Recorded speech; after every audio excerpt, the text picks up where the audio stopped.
తెలంగాణకి ఎలాంటి ఇబ్బంది ఉండదు అని చెప్పితే హుటాహుటిన జయపాల్ రెడ్డి గారు సోనియా గాంధీ గారి దగ్గరికి, మన్మోహన్ సింగ్ గారి దగ్గరికి వెళ్ళి హైదరాబాద్తో కూడుకున్న తెలంగాణ రాష్ట్రం ఇచ్చిన మనం తెలంగాణకు విద్యుత్తు ఒకవేళ కొరత ఏర్పడితే తెలంగాణ రాష్ట్రం అభివృద్ధి కుంటుపడుతుంది, కుప్పగూలుతుంది అని చెప్పి జయపాల్ రెడ్డి గారు వెళ్ళి కన్విన్స్ చేసి రాష్ట్రం ఏర్పడిన తర్వాత స్పీకింగ్ ఆర్డర్ ఇప్పించిండు అధ్యక్ష.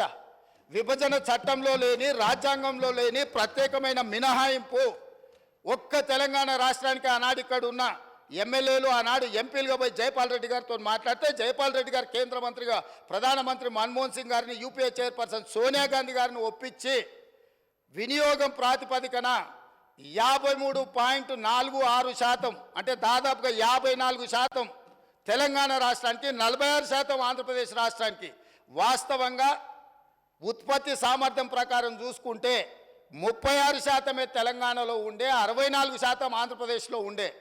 విభజన చట్టం ప్రకారం తెలంగాణకు 36% వచ్చే విధంగా, ఆంధ్రప్రదేశ్కి 64% వచ్చే విధంగా ఉంటే జయపాల్ రెడ్డి గారు తీవ్రమైన కృషి చేసి తెలంగాణ రాష్ట్రానికి 53.46% ఇప్పించి కేంద్ర ప్రభుత్వం నుంచి ఆదేశాలు ఇప్పించి ఆనాడు తెలంగాణ రాష్ట్రాన్ని చీకట్ల నుంచి కాపాడింది అధ్యక్ష.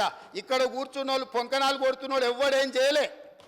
అదేవిధంగా ఆనాడు నేను తెలుగుదేశంలో ఉన్న ఎమ్మెల్యేగా ఇదే సభలో ఇక్కడనే చంద్రశేఖరరావు గారు ముఖ్యమంత్రిగా ఉంటే అక్కడ ప్రతిపక్ష నాయకుడిగా విద్యుత్తు మీద చర్చ జరిగింది.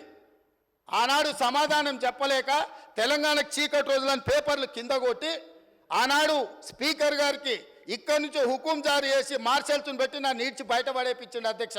రికార్డులు తీయండి. 2014-15 సందర్భంగా ఆనాడు ఇదే సభలో జరిగిన చర్చలో చంద్రశేఖరరావు గారు ఏ విధంగా సభను తప్పుదోవ పట్టిస్తుండు, ఏ విధంగా ప్రజల్ని మభ్యపెడుతుండు, ఏ రకంగా కాంగ్రెస్ పార్టీ ఆ రోజు నేను తెలుగుదేశంలో ఉన్నా నేను స్పష్టంగా చెప్పిన ఆ రోజు రికార్డులు తీయండి అధ్యక్ష, మీరు సభను వాయిదా వేయండి, అవసరమైతే ఆ రికార్డులు తీద్దాం.